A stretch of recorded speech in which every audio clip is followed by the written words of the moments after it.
Mario Dandi Satrio janjikan Shane bebas, andalkan kekuatan ayahnya Rafael Alun. Kuasa hukum dari Shane Lucas, Happy Sihombing, mengungkapkan bahwa Mario Dandi Satrio menjanjikan kebebasan kepada Shane. Pengacara Shane Lucas bahkan menyebut jika Mario Dandi berjanji jika sang ayah akan membebaskan mereka dari penjara meskipun melakukan penganiayaan terhadap David, melansir dari Krip.id. Lebih jauh, Happy Sihombing juga menanggapi soal sikap santai Shane yang dianggap tak berempati. Pasalnya, saat itu Shane Lucas disebut tak memiliki rasa bersalah terlibat penganiayaan David lantaran masih tertawa seolah tak terjadi apapun ketika baru ditahan di kantor polisi.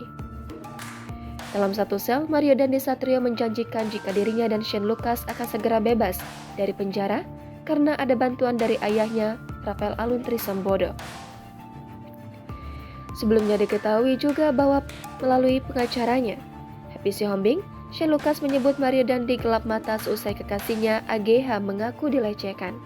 Mengetahui dugaan pelecehan yang dialami AGH, Mario Dandi memilih menganiaya D ketimbang lapor polisi. Saat curhat, Mario Dandi Satrio pun sempat meminta pendapat Shane Lucas.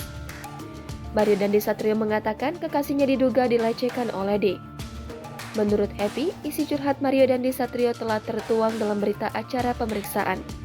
Happy pun tak mengetahui pasti kebenaran cerita Mario Dandi Satrio kepada Shane Lucas. Jangan lupa subscribe, share, komen, dan like ya!